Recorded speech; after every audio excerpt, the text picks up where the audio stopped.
नमस्कार विद्यार्थी मित्रांनो, नोट्स इन मराठी या आपल्या शैक्षणिक यूट्यूब चॅनलवर तुमचे मनापासून स्वागत आहे. आज आपण एका खूपच रंजक विषयावर बोलणार आहोत. विषय आहे मानवी वस्ती.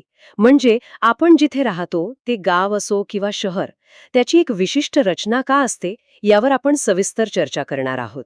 बरोबर. आणि आज आपण हीच गोष्ट उलगडणार आहोत.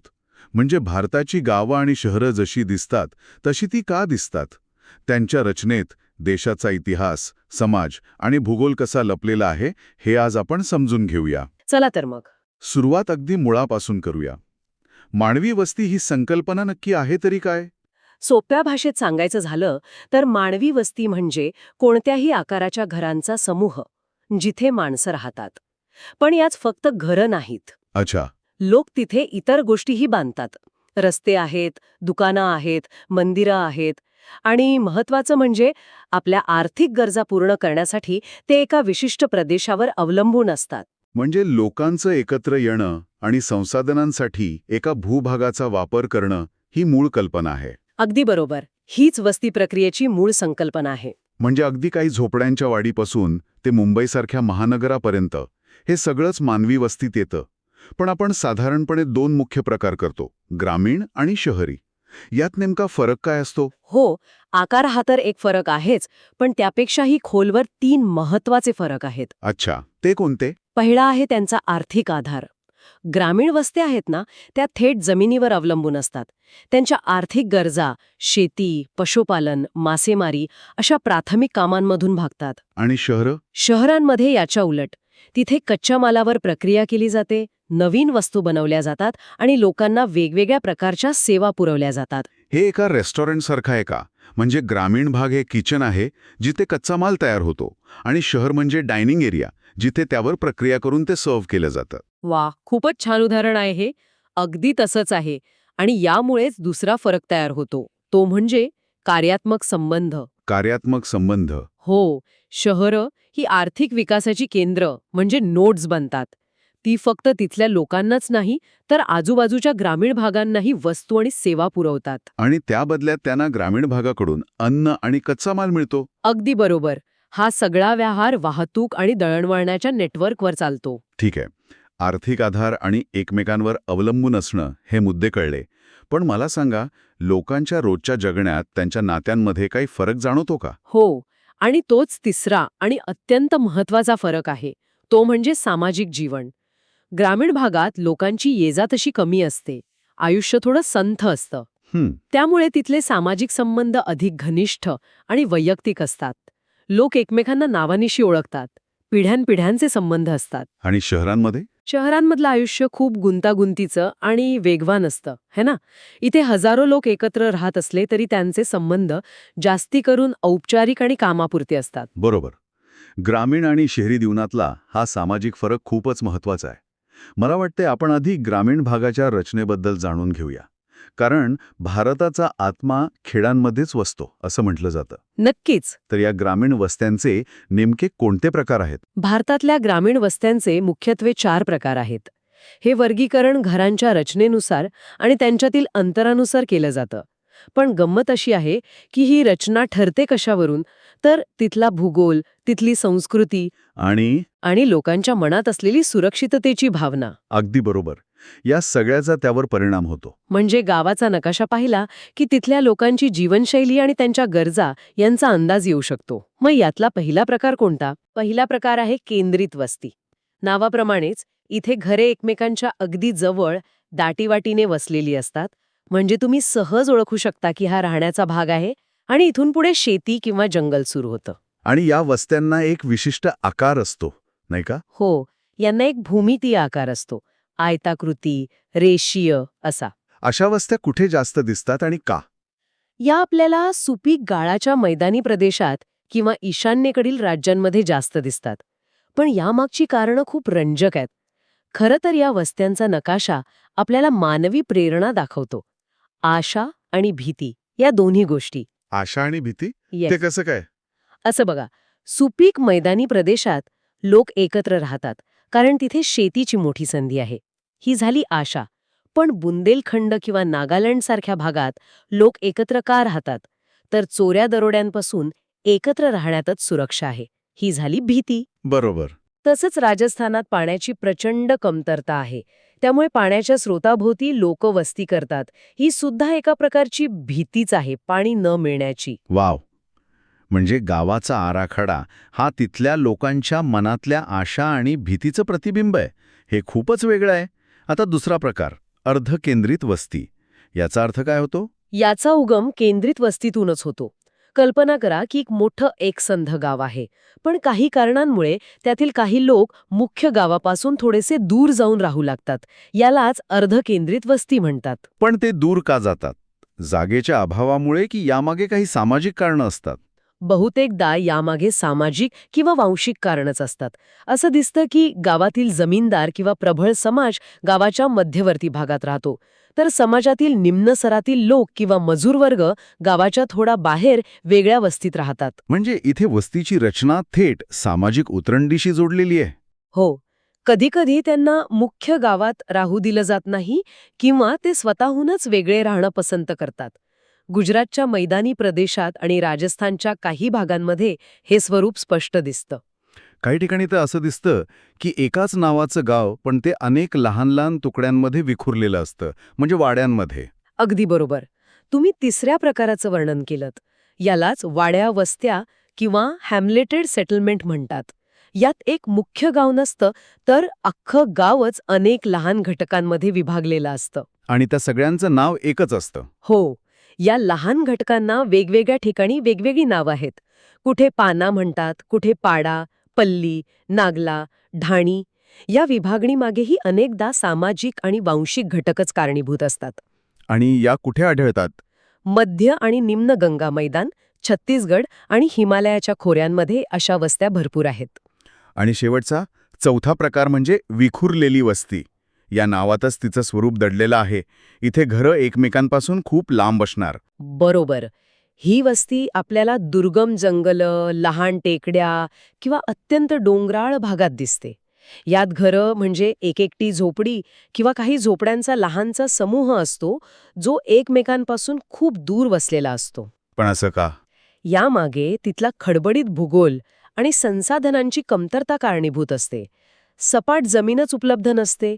शेतीचे लहान लहान तुकडे दूरवर विखुरलेले असतात, त्यामुळे लोकांना एकत्र राहता येत नाही.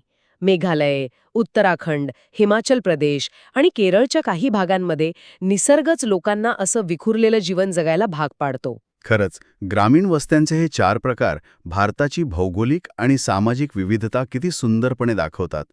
चला, आता या खेड्यांच्या दुनियेतून आपण शहरांच्या दाट जगात प्रवेश करूया. भारतात एखाद्या वस्तीला अधिकृतपणे शहर म्हणण्यासाठी काही निकष आहेत का? हो, आहेत.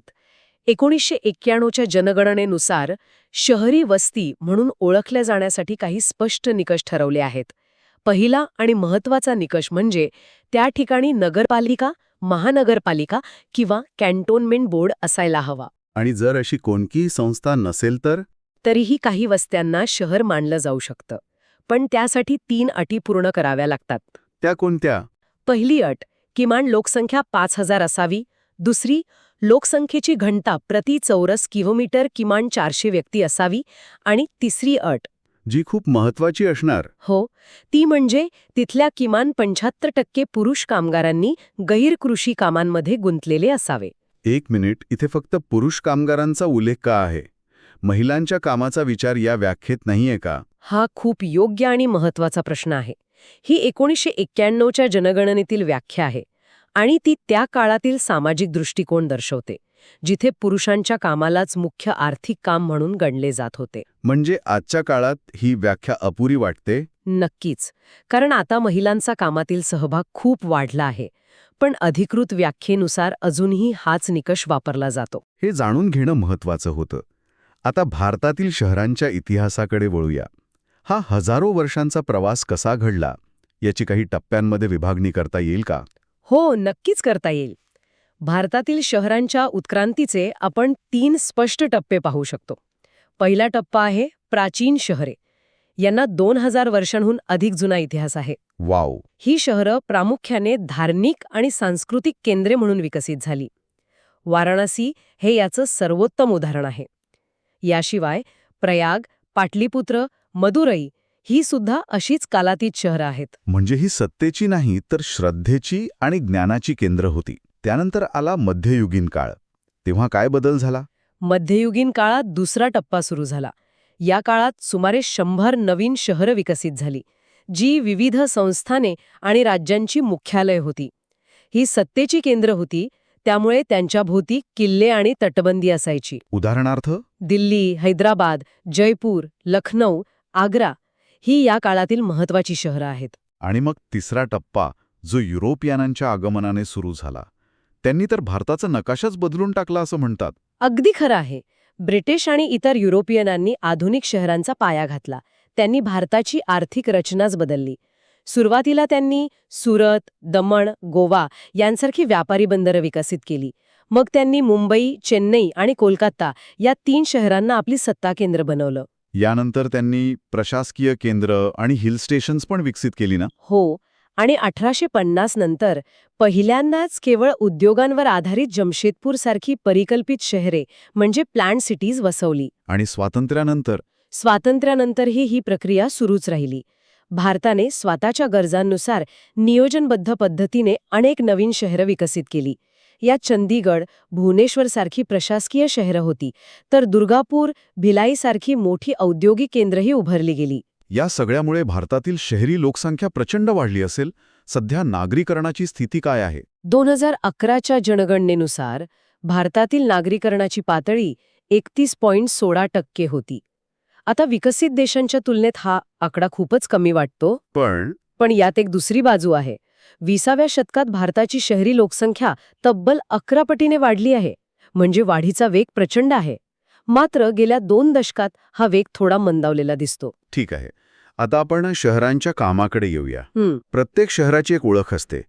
या कार्यात्मक ओळखीनुसार शहरांचं वर्गीकरण कसं केलं जातं? हो, शहरांच्या प्रमुख कार्यांनुसार त्यांचं वर्गीकरण करता येतं. जसं की प्रशासकीय शहरे, जी राज्य किंवा देशाची राजधानी असतात. उदाहरणार्थ चंदीगड, नवी दिल्ली, भोपाळ. आणि जिथे उद्योग आहेत ती औद्योगिक शहरं. बरोबर. जसं मुंबई, सेलेम, जमशेदपूर, भिलाई. मग आहेत वाहतूक शहरे.